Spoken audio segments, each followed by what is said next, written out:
KGF fame യാഷിൻ്റെ toxic ആ ഒരു cinema announcement മുതൽ ചർച്ചകളിൽ നിറഞ്ഞുകൊണ്ടിരിക്കുകയാണ്. അപ്പോൾ ഇപ്പോൾ കുറച്ച് ദിവസമായിട്ട് വീണ്ടും അതിനെക്കുറിച്ച് എന്താ പറയുക പല വിവാദങ്ങൾ വരുന്നുണ്ട്. ആ സിനിമ ഡ്രോപ്പായി അല്ലെങ്കിൽ അങ്ങനെ പല ചർച്ചകൾ വരുന്നുണ്ട്. അപ്പോൾ ഇപ്പോൾ കുറച്ച് ലേറ്റസ്റ്റ് അപ്ഡേറ്റ്സ് കിട്ടിയിട്ടുണ്ട് ആ ഒരു സിനിമയെക്കുറിച്ച്. അപ്പോൾ ഞാൻ അതിനെക്കുറിച്ചാണ് ഡിസ്കസ് ചെയ്യാൻ പോകുന്നത്.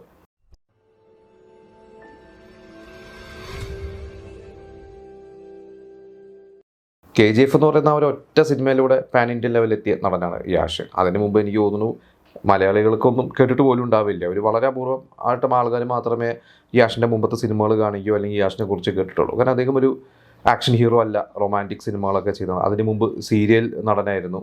അങ്ങനെ വളരെ ചെറിയ രീതിയിൽ വന്ന് പിച്ച വെച്ച് അങ്ങനെ വന്ന് ഒറ്റ KGF ഇവിടെ കത്തി കയറി. പിന്നെ KGF 2 അതൊക്കെ കഴിഞ്ഞിട്ടാണ് പിന്നെ യാഷ് ഇന്നത്തെ യാഷായി മാറിയത്. അതിനുശേഷം യാഷ് ഏത് സിനിമ കമ്മിറ്റ് ചെയ്യും എന്നുള്ള പല ചർച്ചകളുണ്ടായിരുന്നു. അവസാനം കമ്മിറ്റ് ചെയ്ത് നമ്മുടെ മലയാളി സംവിധായകയായ ഗീതു മോഹൻദാസിൻ്റെ സിനിമയാണ് ടോക്സിക് എന്ന് പറഞ്ഞ അനൗൺസ്മെൻ്റ് ഒക്കെ വന്നു. പിന്നെ ആ ഒരു സിനിമയിലെ കാസ്റ്റിനെ കുറിച്ച് പലത് കേൾക്കുന്നുണ്ട്. ഇപ്പോൾ നയൻതാര അഭിനയിക്കുന്നു, കിരാദ്വാനി അഭിനയിക്കുന്നു, ടോവിനോ അഭിനയിക്കുന്നു എന്ന് പറഞ്ഞ വാർത്തകളുണ്ട്. പിന്നെ നമ്മുടെ മലയാളിയെ സുദേവ് നായർ നമുക്കറിയാം. ഇപ്പോൾ തെലുങ്കിലും മലയാളത്തിലൊക്കെ ഒരുപോലെ അഭിനയിക്കുന്നു. തെലുങ്കിലാണ് അദ്ദേഹം തകർപ്പൻ ബ്രഹ്മാണ്ഡ സിനിമകളൊക്കെ തെലുങ്കിൽ ഒരുപാട് സിനിമകൾ അഭിനയിക്കുന്നുണ്ട്. തെലുങ്കിൽ വില്ലനായിട്ടും ക്യാരക്ടറുകളൊക്കെ ചെയ്യുന്നുണ്ട്.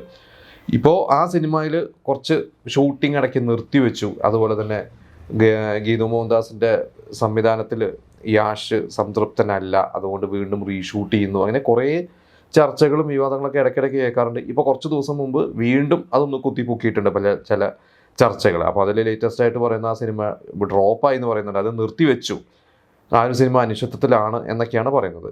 പക്ഷേ ഇപ്പോൾ എന്താ പറയുക, ഒരു കുറച്ച് ലേറ്റസ്റ്റ് ആയിട്ട് വന്നിരിക്കുന്ന ഒരു അപ്ഡേറ്റ് എന്ന് വെച്ചാൽ ആ സിനിമയ്ക്ക് പ്രശ്നങ്ങളൊന്നുമില്ല. ആ സിനിമ പറഞ്ഞ പോലെ അടുത്ത വർഷം 2026 മാർച്ചിൽ റിലീസ് ചെയ്യും എന്ന് അതിൻ്റെ പ്രൊഡ്യൂസേഴ്സ് തന്നെ ഇപ്പോൾ പുറത്ത് വിട്ടിരിക്കുകയാണ്. ഇപ്പോൾ KVN പ്രൊഡക്ഷൻസ് എന്ന് പറയുന്ന ഒരു വലിയ പ്രൊഡക്ഷൻ കമ്പനിയാണ്, ഇന്ത്യയിൽ തന്നെ വലിയൊരു പ്രൊഡക്ഷൻ കമ്പനിയാണ്. അപ്പോൾ അവരുടെ ഒരു പ്രൊഡക്ഷൻ എന്ന് പറയുമ്പോൾ അങ്ങനെ പ്രൊഡക്ഷൻ സൈഡിൽ വേറെ പ്രശ്നങ്ങളൊന്നും ഉണ്ടാവില്ല എന്നുള്ളത് ഉറപ്പാണ്. പിന്നെ എന്താണ് ഈ പറയുന്ന കാര്യങ്ങളിൽ, ഈ പറയുന്ന വിവാദങ്ങളിലൊക്കെ എന്തെങ്കിലും സത്യമുണ്ടോ എന്നുള്ളതൊന്നും നമുക്കറിയില്ല. പിന്നെ പല രീതിയിലുള്ള ചർച്ചകൾ രണ്ട് രീതിയിൽ നടക്കുന്നത്. കാരണം നമുക്കറിയാം ഗീതു മോഹൻദാസ് മൂത്തോൻ എന്ന് പറയുന്നൊരു സിനിമ ചെയ്തു. അതിനു മുമ്പ് ഗീതു മോഹൻദാസ് ചെയ്ത സിനിമകളൊന്നും അങ്ങനെ ഒരു കമേഴ്ഷ്യൽ സിനിമകളല്ല. അപ്പോൾ അതുകൊണ്ട് യാഷിനെ പോലെ KGF 2 കഴിഞ്ഞ് നിൽക്കുന്ന യാഷിനെ പോലത്തെ ഒരു നടൻ ഗീതു മോഹൻദാസിൻ്റെ പോലത്തെ ഒരു സംവിധായകരുടെ സിനിമയാണോ ചെയ്യേണ്ടത് എന്നൊരു വിഭാഗം ചർച്ച ചെയ്യുന്നുണ്ട്. മറ്റൊരു വിഭാഗം ചിലപ്പോൾ ഗീതു മോഹൻദാസ് ഒരു കമേഴ്ഷ്യൽ പടത്തോടു കൂടി ഗീതു മോഹൻദാസിൻ്റെ വേറൊരു തരത്തിലുള്ള സിനിമയായി ഗീതു മോഹൻദാസ് മാറുന്നതാവാം. അങ്ങനെയുമുണ്ട്, നമുക്കറിയില്ല. പിന്നെ ഇതിൻ്റെ ഇടയ്ക്കൊരു ചെറിയൊരു ടീസർ പോലെ റിലീസായിരുന്നു. അപ്പോൾ ആ ഒരു ടീസർ ഇറങ്ങിയപ്പോഴും ഒരു വിമർശനങ്ങൾ കിട്ടിയിട്ടുണ്ട്. കാരണം ഈ പറയുന്ന പോലെ ഗീതു മോഹൻദാസിൻ്റെ സിനിമകളൊന്നും പ്രതീക്ഷിക്കാത്ത ഒരു തരത്തിൽ ഉള്ള സീനുകളൊക്കെ ആ ഒരു സിനിമയിൽ ടീസറിൽ കണ്ടു. അപ്പോൾ ഇതൊക്കെ ശരിയാണോ, അങ്ങനെയൊക്കെ എന്താ പറയുക വിവാദങ്ങളിലൂടെ ആ സിനിമ ചർച്ചകൾ ആവുന്നുണ്ട്, ചർച്ചയായിട്ടുണ്ട്. ഇനിയിപ്പോൾ അതിൻ്റെ പ്രൊഡക്ഷൻ കോസ്റ്റ്, വലിയ പ്രൊഡക്ഷൻ കോസ്റ്റുകൾ കോടികളാണ്. KGF-നെക്കാട്ടും കോടികൾ ചിലവിട്ടിട്ടാണ് സിനിമ വരുന്നത് എന്ന് പറയുന്നുണ്ട്. അപ്പോൾ എന്തൊക്കെയാണ് എൻ്റെ സത്യാവസ്ഥ നമുക്കറിയില്ല.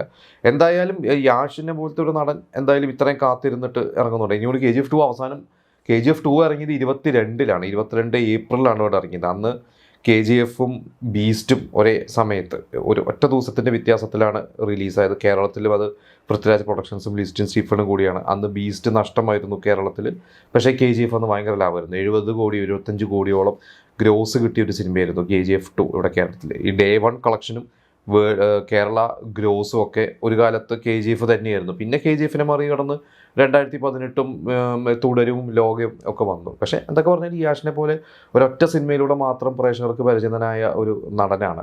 ആ ഒരു നടൻ ഇവിടെ ലുലു മാളിൽ വന്നപ്പോഴും നമ്മൾ ആ ഒരു ഓളൊക്കെ കണ്ടതാണ് ഓഡിയൻസിന്, ഒരൊറ്റ KGF-ഓട് കൂടി. പിന്നെ യാഷിൻ്റെ ആ ഒരു ഡയലോഗ്സും ഈ പറഞ്ഞ പോലെ വയലൻസ് എന്നുള്ള ഡയലോഗൊക്കെ ഇവിടെ അതിന് ശേഷം പിന്നീട് ചില മിമിക്രിക്കാർ വരെ അതൊക്കെ ചെയ്ത് നമ്മൾ അനുകരിച്ച് കേട്ടിട്ടുണ്ട്. അപ്പോൾ അതൊരു വലിയൊരു ഫാൻ ഫോളോയിങ് തന്നെ യാഷിനുണ്ട്. ഈ സിനിമ സൗത്ത് ഇന്ത്യയിലെ എല്ലാ ഭാഷയിലും അതുകൂടാതെ ഇംഗ്ലീഷിലും ഹിന്ദിയിലും ഒക്കെ റിലീസാവുന്നുണ്ട്. അപ്പോൾ അത്ര 6 ഭാഷകളിൽ റിലീസാവാൻ പ്ലാൻ ചെയ്യുന്നൊരു സിനിമയാണ്. 2025 റിലീസാവും എന്നായിരുന്നു ആദ്യം ഇവർ പ്ലാൻ ചെയ്തത്. പിന്നെ അതൊക്കെ മാറി ഇപ്പോൾ അടുത്ത വർഷം 2026 മാർച്ചിലേക്കാണ് തള്ളിയിരിക്കുന്നത്. എന്തായാലും നമുക്ക് നോക്കാം. കാരണം യാഷ് ഇത്രയും ഒരു ബ്രേക്ക് എടുത്തിട്ട് ഒരു സൂപ്പർ താരം എനിക്ക് തോന്നുന്നില്ല ഇന്ത്യയിലെ ഏതെങ്കിലും സൂപ്പർ താരം ഇത്രയധികം ബ്രേക്ക് എടുത്തിട്ട് ഒരു സിനിമ, അതും യാഷിനെ പോലെ, ഞാൻ പറഞ്ഞ യാഷിനെ പോലെ ഒരുപാട് വർഷത്തെ എക്സ്പീരിയൻസ് അല്ലെങ്കിൽ ഒരുപാട് ഹിറ്റ് സിനിമകൾ പോർട്ട്ഫോളിയോയിലുള്ള ഒരു നടനല്ല. ഇപ്പം രജനീകാന്തൊക്കെ കുറേ കാലം കഴിഞ്ഞ് പിന്നീട് ഒരു ഭാഷയോ അല്ലെങ്കിൽ ഒരു അരുണാചലമൊക്കെ കഴിഞ്ഞ് ഒരു ബ്രേക്ക് എടുത്തിട്ടുണ്ട്. പിന്നെ ബ്രേക്ക് എന്ന് പറഞ്ഞാൽ പിന്നെ 2-3 വർഷം കൂടുമ്പോൾ ഒരു സിനിമയൊക്കെ ചെയ്യുന്ന ലെവലൊക്കെ രജനീകാന്ത് ചെയ്തിട്ടുണ്ടായിരുന്നു. പക്ഷേ യാഷിനെ പോലത്തെ ഒരു നടൻ ഇത്രയൊരു യുവതാരം അങ്ങനെ ചെയ്തിട്ടില്ല.